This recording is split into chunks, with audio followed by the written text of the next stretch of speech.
Salut à toutes et à tous, j'espère que vous avez passé un très bon moment lors des 3 dernières parties. Nous sommes toujours en compagnie de Manu Kay et nous allons maintenant enchaîner avec la 4e et dernière partie de cette interview. Alors on va arriver au moment, on avait dit qu'on en parlerait un peu, mais c'est très pudique, très beau. Moi, j'ai vraiment été très touché par cette approche. La mort accidentelle de DJ Mehdi en 2011. Ouais. Je vais l'évoquer en citant ce qu'avait posé Rossé, dont on n'a pas encore parlé. J'aimerais bien qu'on en dise un mot, parce que d'abord on va entendre un de ses morceaux. Même si les enjeux sont différents aujourd'hui, rien n'a changé depuis l'époque où je passais chez Manu à Orly, lorsqu'il habitait chez sa mère pour lui faire écouter mes maquettes. On s'appelle encore de temps en temps pour se faire écouter des choses, avoir un avis, changer des mots, parler du rap français ou du rap américain. Manu m'a invité sur le projet en hommage à DJ Mehdi. J'ai senti qu'il avait eu envie de se remettre sur des projets. Très vite, il a voulu rendre hommage à Mehdi. Plusieurs rappeurs ont répondu à son appel et le projet s'est mis à grossir. J'ai senti que ça n'allait peut-être pas aboutir, alors j'ai voulu produire moi-même mon morceau en y invitant Manu, afin qu'il puisse aussi apparaître en featuring sur mon album. C'est quelqu'un qui conseille beaucoup durant l'enregistrement, il donne des indications sur la façon de poser, sur la construction du morceau. Manu est un sportif, jusque dans sa perception de la musique. Sur une mélodie assez mélancolique et une thématique qui lui est très pesante, il a su trouver des manières de rebondir, me faire des propositions justes, il est solide et doué. Merci.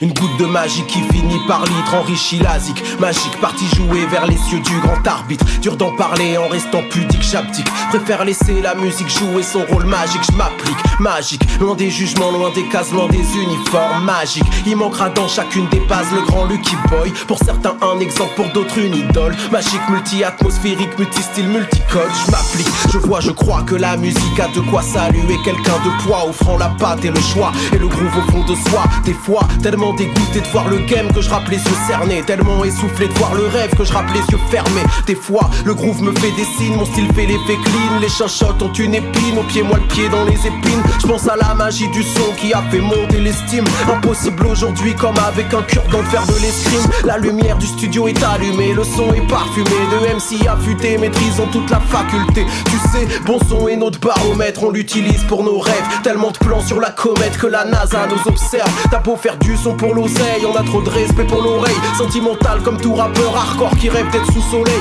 J'aime quand la rime se reflète, s'appuie sur la caisse claire les fleurs. Laisse l'instru incruster les cœurs, faire groover les frères, les sœurs. J'aime le son qui fait peur, feutré creusé qu'on fait péter des heures. Désaccordé c'est fait exprès, le groove est fait d'erreur. On a mis la culture à l'air, je dis même qu'on l'a accéléré. Des guerriers au sabre laser dans un film de KPDP. Quand le monde est rose on s'incline, mais depuis l'enfance on s'indigne. Et vu qu'on n'est pas résigné, plutôt que déprimé on insiste. On est des shérifs sans insigne, si le bonheur ne montre pas un signe. De nos mains on peut les tirer, et puis pour dire vrai on insiste. On a des vies sur place, aussi riches qu'au-dessus des nuages. La cervelle transporte souvenirs chargés sans payer les surcharges. Le monde on arpente, pour pas rester dans la pente et dans l'attente. On bouge pour réchauffer les corps et les cœurs d'humeur glaçante. Les rimes et les instruments inspirés des fois défoncent par chance. Le talent nous fixe dans le temps, reste intact jour de notre absence. Pris d'une écriture obsessante, on écrit jusqu'à l'aube naissante. Cervelle toujours obéissante, quand gros on joue sur grosse fréquence. On joue des mots comme poète, mais on est des mécaniciens, des bris dans les mots trop faibles, pour que le terrain les valide bien, pour que les potes analysent, disent que le mot te va si bien que les DJ canalisent et créent des sons de magiciens. Il aimait le son qui ricoche entre plein d'univers hip-hop. Les extrêmes du monde sont si proches qu'on le voit de l'œil du cyclope. Les gens acquiescent quand je leur dis, ce monde fait de nous des junkies, drogués à la musique funky, bourrés de sonorités de rarity. On a de la rage à revendre, on a beaucoup de lumière. Ne pas oublier que dans pénombre y'a l'inspiration lunaire. Tellement le cerveau dans la lune que la lune veut nous la sous-louer. Tellement à l'écart de la une que la une doit nous vous voyez. Nous avons l'art et la manière, des fois l'art sans la manière. On en connaît même qui ont l'art sans jamais avoir la carrière. J'apprends à prendre la distance, j'attends la grande étoile filante. Je préfère les lois de la MPC plutôt que les lois de la finance. Sur la feuille blanche on respire, on baisse la garde, y'a plus de méfiance. Les souvenirs s'écrivent sur les pages avec plus d'aisance. Le son va encore s'incruster, dis-leur un c'est vrai Manu Kay, que l'inspi qu'il a insufflé restera à jamais allumé. magique incrusté à nos rêves, à nos vies et nos éléments. Tout ce que la musique soulève rend le monde plus élégant, fait groover la terre et les vents, réunit les clans et les gens, passé, futur, présent, parti chercher l'azur des grands. Artiste, une goutte de magie qui finit par litre, enrichit l'asique, magique parti jouer vers les cieux du grand arbitre. Dur d'en parler en restant pudique, j'abdique, préfère laisser la musique jouer son rôle magique. Je m'applique, magique, loin des jugements, loin des cases, loin des uniformes magiques. Il manquera dans chacune des bases le grand Lucky Boy. Pour certains un exemple, pour d'autres une idole. Magique, multi-atmosphérique, multi-style, multicode, magique.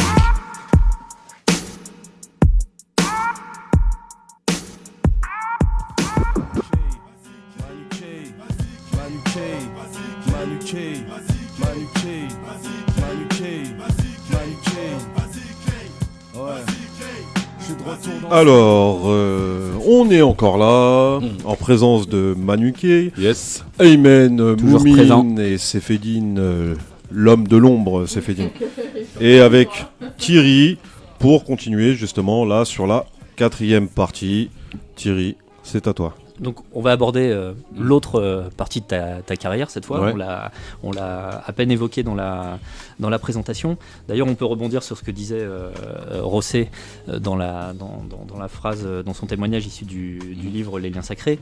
Il dit sportif, mais oui c'est. Alors moi ce qui à la lecture du bouquin je me suis dit mais comment il fait pour allier ce sport et du sport de haut niveau avec cette carrière de rappeur, avec tout ce que tu nous racontes depuis tout à l'heure. On se dit mais comment pendant toute cette période là il continue, il arrive à continuer le basket.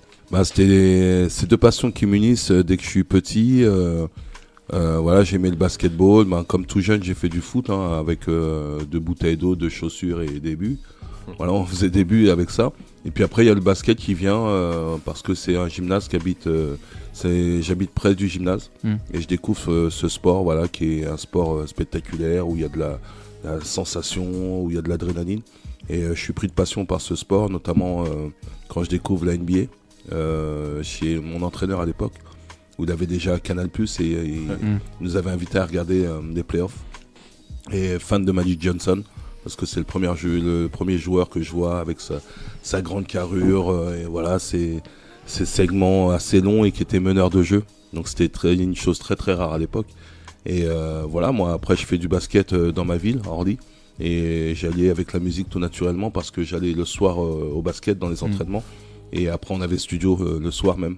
Donc après voilà, c'était devenu une chose naturelle pendant une vingtaine d'années, quoi. Puis moi on a monté l'équipe jusqu'en National 3. Et en 2010, l'équipe s'est un peu dissous.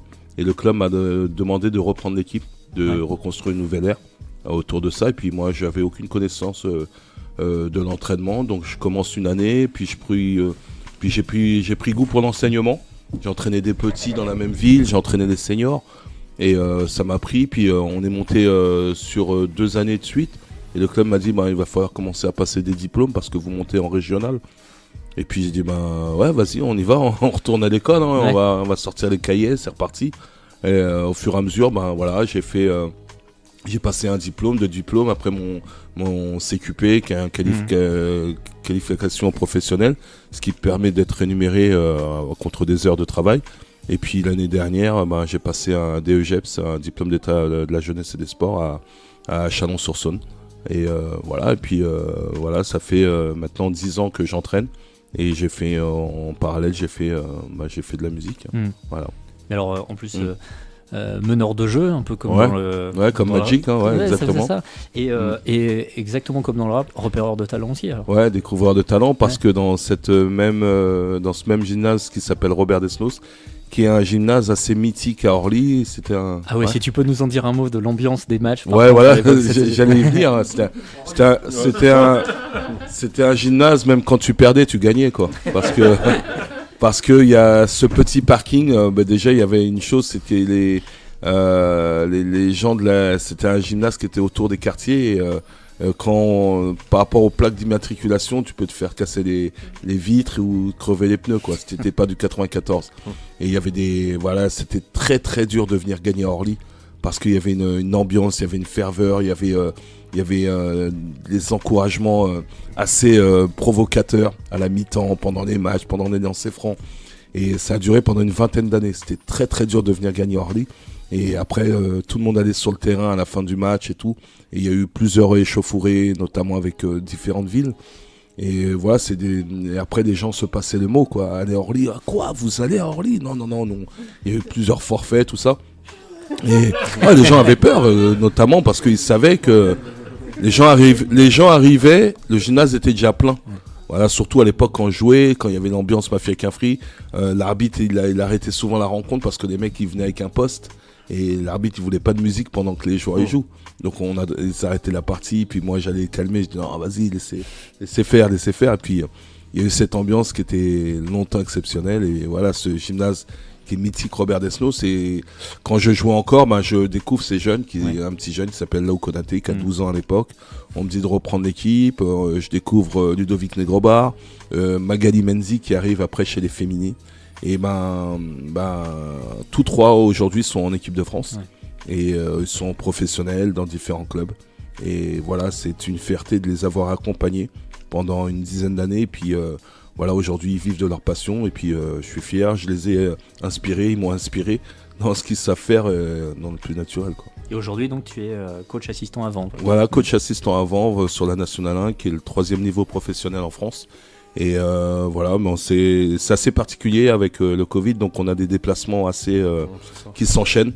On joue par exemple 3 matchs en 10 jours, donc c'est assez éprouvant parce qu'on doit rattraper tout le calendrier depuis septembre, pour pas que le championnat dépasse juin, juillet. Donc on est obligé de resserrer et rattraper les matchs. Donc on enchaîne le mardi, vendredi, on reprend le mardi. Donc là ça avance, mais la fatigue, voilà. Et puis la seule chose qu'il faut faire attention, c'est bien sûr la prévention des blessures. Parce que vu qu'on s'était un petit peu arrêté, on a repris, et puis l'enchaînement des matchs font que les joueurs, forcément, le corps fatigue. Et puis on est sujet à être blessé. Et puis on sait que les plus grosses blessures au basket sont les genoux et les chevilles. Donc on fait très attention à ça. Et puis je suis chargé aussi de la préparation physique. Donc j'y vais avec attention. Oui, c'est ça, tu as passé aussi un diplôme de préparateur sportif. À l'INSEP en 2018, accompagné par Julien Colombo et Sabine Juras qui est sur l'équipe féminine professionnelle de l'équipe de France. C'est quelque chose que je devais faire pour savoir un peu comment on peut accompagner les joueurs, qui est la périphérie du basketball après l'entraîneur, comment on peut accompagner les joueurs du mieux possible afin qu'ils soient échauffés, qu'ils soient dans les meilleures conditions optimales pour commencer une partie. Et ça m'intéressait. J'ai eu un peu de mal de rentrer à l'INSEP parce qu'il fallait être sur du grand niveau, du haut niveau. Puis j'ai fait mon dossier, puis j'ai été accepté.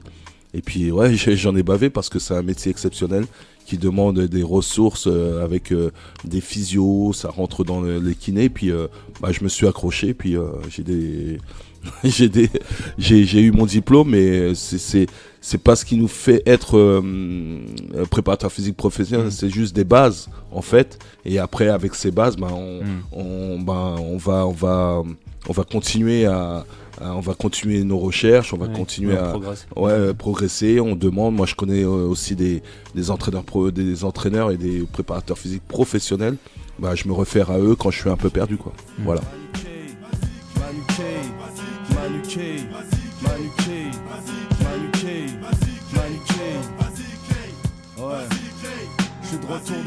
Ayman, t'avais une question ? Oui, j'avais une question concernant la préface sur le basket.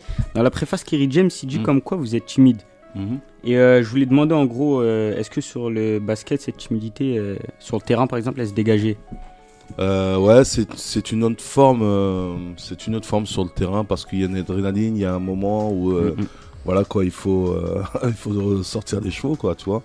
Donc c'est plus la même chose. Je suis quelqu'un d'assez réservé. Peut-être moins timide qu'avant, mais il m'a connu comme ça, quoi. Timide, Ok, parce que c'est surtout ça, en tant que meneur de jeu aussi, on voit le jeu, tout ça, donc... Bien sûr, il y a une lecture des jeux, il faut parler, c'est ce qui est attribué au meneur de jeu. Généralement, c'est lui qui met en place, c'est lui qui... c'est le joueur où passe 75% des ballons. Donc, comme dans tout sport collectif, quand tu es meneur de jeu, c'est le nom qui le détermine bien. Meneur, c'est-à-dire qu'il est capable de mener, d'organiser, placer des hommes sur le terrain.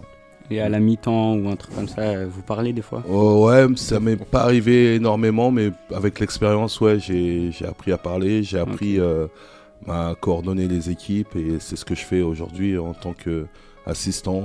J'essaie d'amener le maximum d'idées quand les joueurs vont mal, surtout dans les défaites. En ce moment, on n'est pas très bien. Donc c'est ce qui détermine mon métier. Et quand les joueurs arrivent le lundi, souvent c'est à ce moment-là qu'on rattaque les entraînements. Peut-être les joueurs ils sortent d'une journée de travail où ils sont pas très bien. Je me renseigne comment ça va moralement, mentalement, avant d'attaquer toute une semaine qui va être assez éprouvante, parce qu'il y a une partie prépa physique, et souvent la prépa physique on n'a pas trop envie de la faire. On est amené à jouer tout de suite, et là il faut passer par là parce que on est bien obligé, qui est sujet aux blessures. Voilà. Ok, merci. Et je tenais à dire, Aymen est bon au basket, est bon au foot, est bon, enfin dans tous les sports, j'ai envie de te dire. Et c'est plutôt un meneur, c'est pour ça que elle était importante la question pour toi aussi un petit peu. Ça,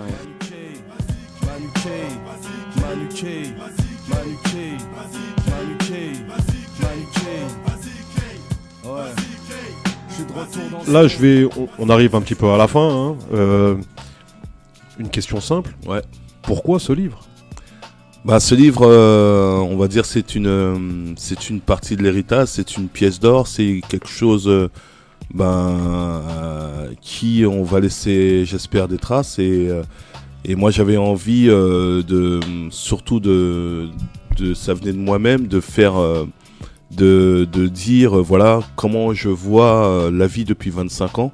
Pas seulement musicalement, mais avec tous les gens qui m'ont accompagné, et comment j'ai travaillé avec ces gens, et comment j'ai réussi en partant de rien à en faire une pièce d'or. Et surtout, c'est ce qui va nous permettre de transmettre aussi aux plus jeunes, pas seulement aux plus jeunes, aux anciens qui nous connaissaient, de revivre des instants assez particuliers. Aussi ceux qui vont nous découvrir, les anciens transmettent à leurs frères qui découvrent nos chansons aujourd'hui, et tous ceux qui ont vécu les beaux moments avec nous, qui ont voyagé toutes ces époques, et qui se rappellent. On m'a dit que quand on lisait le livre, on se remettait des morceaux pour se rappeler. Il y a des noms que je dis, des morceaux, et puis là ils découvrent, et puis ça les amène sur plein de facettes, et tout au long du voyage. Ce livre est un voyage, ils découvrent des choses, notamment des belles choses, des rigolades, des humours, et aussi des choses tristes, parce que ça fait partie de la vie, et comment on s'est relevé par rapport à tout ça. Et c'est une belle histoire qui a duré pendant 25 ans.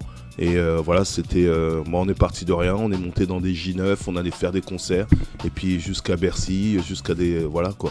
Il y a eu, malheureusement, il y a eu plein de péripéties qui ont des moments très tristes, où on a dû se serrer les coudes, et d'être unis au maximum. Et puis après, on se retrouvait en studio, c'était les plus beaux moments. Quand on passait au studio, il y avait des rigolades, mais quand on sortait de studio, par contre, il y avait une qualité de son que personne n'avait, quoi. Voilà. Thierry. J'ai trouvé vraiment énormément de sincérité, d'humilité, de générosité. Ouais, et je trouve que dans l'histoire, c'est ce qui se recoupe aussi. Ouais. Et moi, je trouve que c'est ça l'important, et le message à transmettre, il est là, il est essentiel en fait. Et c'est vraiment, j'encourage tout le monde à lire le livre. Le livre, il sera disponible à la bibliothèque municipale, avec, j'espère, une belle dédicace de Manu Kay qui va le faire après. Et évidemment, vous pouvez le trouver dans toutes les bonnes librairies. Alors, pour le coup, j'arrive à une question qui sera une question et en même temps une dernière petite lecture. À un moment, à la toute fin du livre, tu t'adresses aux autres membres de la mafia. Bon, je vais te citer. Si je devais m'adresser aujourd'hui à ceux qui ont fait cette histoire, je leur dirais simplement que l'ego n'est jamais un bon conseiller. Les liens que nous avons tissés sont sacrés, même si certains se sont rompus, et c'est un grand regret. Certains groupes ne durent même pas 2 ou 3 ans, ce que nous avons fait est d'autant plus unique. Si ce livre peut rappeler à certains toutes les choses que nous avons accomplies ensemble, et que chacun se dise « on a fait tout ça quand même », ce serait déjà une grande joie. Cette histoire, c'est la nôtre, nous l'avons vécue et construite ensemble. Si certains se recroisent un jour, j'espère qu'ils pourront au moins se serrer la main. Nous avons pu avoir des différends, mais nous ne pouvons pas renier notre trajectoire, les mecs. Alors ma question c'est, est-ce que tu as eu des retours Alors Kerry, on sait, il n'avait pas encore, quand il écrit, puisqu'il le précise il n'avait pas encore lu le livre quand il te fait la préface, mais donc je suppose que vous êtes encore en bon terme. Oui, les autres, est-ce que tu as eu des retours du coup? Moi, quand on fait ces titres inédits, différents types et récits, il y a beaucoup de membres de la Mafia Cafri qui viennent au studio, notamment Mistaflo, OGB, voilà, il y a eu Rossé, toute la famille, et certains ont lu le livre, voilà, et d'autres prennent leur temps. Comme Kerry est sur un long métrage en ce moment, donc il n'a pas trop le temps de d'écrire, de lire, et cette préface, il a mis énormément de temps parce qu'il voulait que ça soit quelque chose de précieux. Donc il l'a écrit au fur et à mesure, et puis il m'a dit un soir, je t'envoie ça par mail, et puis je reçois ça dans la nuit, et puis voilà, c'est même pas une préface, c'est un hommage en fait, tu vois, parce que c'est très bien écrit, c'est très bien décrit. Voilà, il y a plein de valeurs, il y a plein de souvenirs qu'il évoque dedans, et puis voilà, c'est un bel hommage. Et dans la transmission aussi, il y a certaines valeurs, comme tu disais, qu'on peut pas oublier à travers la jeunesse. Voilà, c'est toujours ce partage, cette humilité, ce respect envers les autres. Voilà. Il y a un amour aussi pour quand tu rentres dans une structure, l'amour du maillot sur lequel que tu portes, que tu peux pas cracher dessus. Il faut, voilà, t'es là dans une équipe, que ce soit dans une association, il y a une hiérarchie à respecter, il y a les jeunes qui t'entourent à respecter, et puis ça fait partie de la vie. Et si si j'aurais pas pris ça dans le bon sens, je pense que ma jeunesse aurait dérapé, comme a été dérapée celle de Kerry à un moment. Moi j'ai pris ça tôt, je savais que par rapport à mes grands frères qui m'ont bien inculqué ces valeurs, je savais que quand ils sont partis de la maison, Orly était une ville très difficile à l'époque, où il y avait encore cet effet de violence, cette cocaïne qui traînait dans les rues. J'aurais peut-être mal fini. Et moi j'avais pris ça sur le dos, j'ai dit allez, je vais essayer de marcher dans la droiture. Et voilà, inculquer les valeurs aux plus petits. J'ai découvert ces jeunes, Kerry James et compagnie. Et à partir de là, on s'est tenu à des... on avait franchement, on avait une ligne de conduite. On s'y est tenu, et puis jusqu'à maintenant, tout va bien. Une dernière question que j'avais envie de te poser. Oui, petite dernière, après moi je pourrais t'en poser plein des questions, tu vois, j'ai tellement de choses à dire, tu vois, je veux pas te prendre ton temps parce que sinon on va rester une heure de plus, tu vois. Il y a le couvre-feu surtout. Ouais, couvre-feu, c'est vrai. Bon, ça va, on a tous des autorisations, non, c'est bon. Je fais une photocopie, Manu, je te la donne. Ouais. Qu'est-ce que tu penses aujourd'hui du rap français ? Le rap français, on a avancé avec le temps. Aujourd'hui, le rap français est différent d'avant, tout simplement, tout normalement. Et il y a des choses bien, il y a des choses un peu moins bien. Et il y a des gens qui arrivent à faire des choses exceptionnelles, comme Nino, j'aime beaucoup. Parce que ça nous ressemble un peu quand on est commencé. Il pose sur du mélancolique, il pose sur des trucs hardcore, il arrive à s'adapter très facilement, avoir des textes conscients. Et sur n'importe quelle mélodie, et puis c'est un carriériste, hein. Ça fait déjà 5-6 ans qu'il est là. Et c'est quelqu'un aujourd'hui qui est le plus gros vendeur de disques de rap français. Et je pense que c'est quelqu'un qui va encore être sur la durée, parce qu'il arrive à se renouveler à chaque fois. Et à toucher le public. Toucher le public et faire des concerts, peut-être pas maintenant, mais ses concerts sont toujours blindés. En studio, c'est quelqu'un qui est monstre. Et voilà, il y a des choses qui se font qui sont assez belles dans la continuité. Et après, il y a des choses qu'on apprécie un petit peu moins.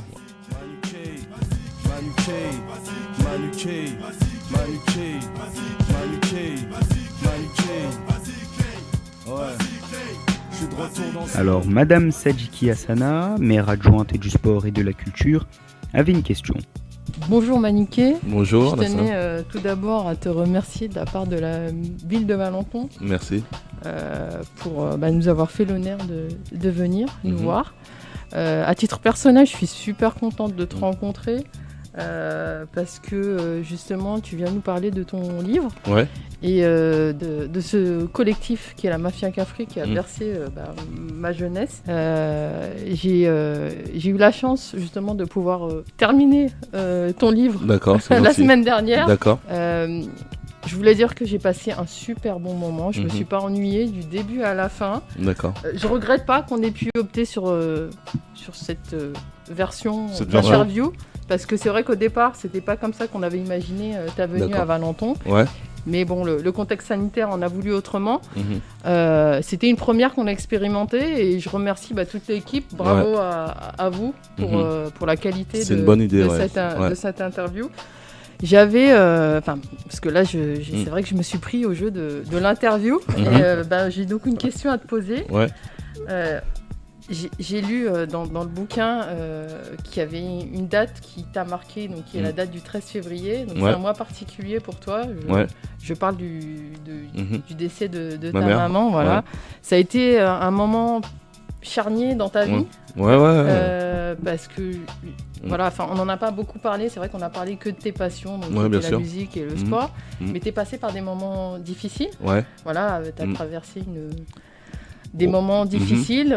Tu t'es relevé aujourd'hui. Est-ce que tu peux nous en dire quelques mots, voilà, pour justement, parce que l'objectif de cette interview, c'était de permettre que tu puisses raconter ton parcours, que j'ai trouvé très inspirant. Et c'est ce qu'on a envie de donner justement à nos jeunes, voilà, de leur donner des exemples. Donc je voulais justement que tu puisses parler de tout ça et de ces moments difficiles bien sûr. qu'on est peut-être tous amenés à traverser à un moment donné, mais avec lesquels on doit composer et pouvoir aller Exactement. de l'avant. Donc, ces moments difficiles, c'est les moments où on s'y attend jamais. La première fois j'entends parler de décès, c'est qu'aux Antilles, j'ai 8 ans et puis ma mère venait de perdre sa mère et j'étais j'ai dit ah ouais, c'est bizarre. Et puis la deuxième fois, c'est en 94 où je perds un ami qui s'appelle Mohamed Camara. Et là, le fait frappant, c'est la mort de Las Montana, où on se dit ça peut nous arriver aussi à nous. Et en juin 2011, mon père tombe malade, il est décédé. Et 2 mois après, DJ Mehdi décède. Et 5 mois après, ma mère décède. Donc ça, c'est des faits marquants dans la vie. Et c'est longtemps après, c'est-à-dire en 2016, que moi-même je suis tombé malade parce que j'ai encaissé tout ça. Et à cette époque-là, j'ai 40 ans et puis je vois la vie autrement. Et j'ai dû accompagner ma mère lors de son cancer. Et c'est la première fois qu'une chose était assez douloureuse. Parce que j'allais au basket, j'allais à l'hôpital, j'allais au basket. Et c'est la première fois où je vois mes grands frères pleurer. Donc c'est assez marquant, c'est assez frappant. Et comment on se relève de tout ça, c'est avec l'entourage. On est bien entouré, il faut bien s'entourer surtout. Et l'accompagnement et jamais baisser la tête. Et je pense que c'est avec ces valeurs aussi de l'entourage, pas s'éparpiller un peu partout, avoir vraiment des gens qui sont de valeur et qui vont, tout au long de son parcours, qui vont t'accompagner à reprendre des idées, reprendre le sport, te changer les idées. Donc je suis parti une période à La Réunion, je suis revenu et après j'ai déménagé d'Orly parce que c'est là où j'avais tous les mauvais souvenirs, les moins bons, les bons et les moins bons. Et j'ai essayé de m'extérioriser un petit peu ailleurs. Et c'est avec ça que je me suis retrouvé un peu moi-même. Et c'est là, cette période, que j'ai vraiment pris un coup. Et c'est à partir de là, j'ai écrit le livre. J'ai dit, je vais un peu en parler. Je vais un peu en parler des choses qui me sont arrivées. Et puis voilà. Donc c'est une période, malheureusement, qu'on doit tous vivre et y passer parce qu'on a des proches, on a des familles, on a des enfants. Et on souhaite que jamais ça arrive. Et puis... moi, à l'âge de 40 ans, c'est là que ça m'a frappé, quoi. Voilà. Et aujourd'hui, c'est des fois, il y a des périodes, comme tu dis, le 13 février, ça sera douloureux. Mais voilà, il faut tenir le coup. Voilà. Merci pour ta question, elle est assez enrichissante. Enfin, dans ton livre, c'est ton histoire, quoi. Et c'est ton histoire aussi à travers les autres, et c'est ça qui est important. C'est vraiment, tu vois ce qui est important, et j'avoue que quand tu arrives à un certain âge, parce que là j'ai 40 ans, et tu commences un petit peu à penser à ce genre de choses, tu vois. Et qu'est-ce qui est important, qu'est-ce que tu as fait dans ta vie, qu'est-ce que tu veux laisser. Ouais, exactement. Et c'est ça. Et moi je vois ce que tu as laissé quelque chose de pas mal. Comme ça, doucement. Je lève mon verre à la tienne. débordant de larmes. À toi qui n'as pas connu la chance, mais connu les drames. Toi qui n'as pas eu de toi, et chaque fois te fait ouvrir les yeux sur la valeur du citoyen.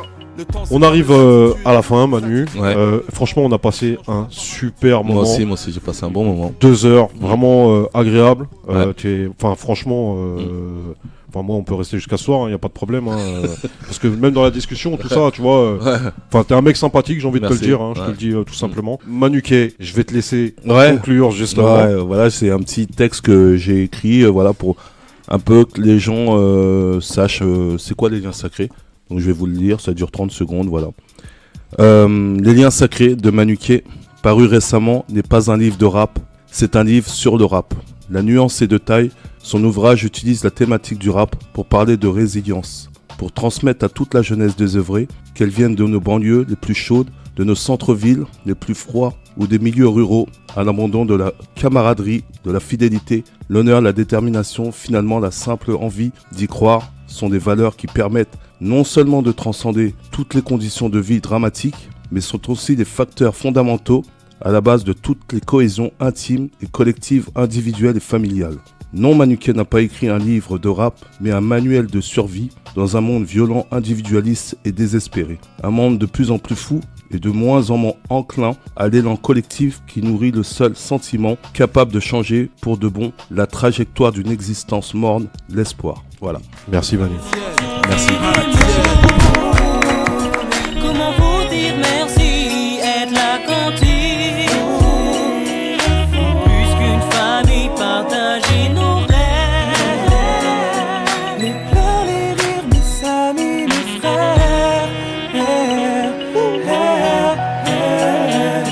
Je lève mon verre à la tienne, débordant de haine. À toi seul je faisais confiance. Depuis tout est si différent, on était unis, c'est ça qui faisait notre différence. Ils ont beau changer les villes, mais le cœur reste le même. Nique la justice écrit sur les murs, mais j'en veux au monde entier. Parce que mes potes partent trop tôt, rentrent en songe trop souvent. J'ai perdu mon pote, mot par accident. Tu liras ma sagesse dans les yeux de ma fille. Entre haine et amour j'ai grandi. Viens trinquer à ma table parmi les meilleurs amis du monde. J'ai connu les victoires, trop souvent les défaites. Et su relever la tête par amour, yeah. Je veux vivre des repas en famille comme dans Soul Food. La liberté sous le coude, à la tienne pour Comment vous dire merci, être là quand il plus qu'une famille, partager nos rêves.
Si frère tu veux être le boss des boss, le king des kings, rider dans la ville comme un sons acharné. Le temps passe, tout le monde se casse, Fini les simagrées, l'hélico tourne toujours et snap que les gosses d'immigrés. Mistaflo Manuquet, Titi, une histoire qui date, pas besoin que j'en fasse des tonnes. Une pensée pour DJ Mehdi et tous les nôtres disparus. Ouais gros ça vient de chez nous, ouais ça vient de la rue. Les mecs slow remplissent la prod jusqu'à rabord. Fini l'époque sexe, drogue, violence, on est d'accord. Toujours sur un beat fat, un boom bap, basse batterie, modeste comme Tati.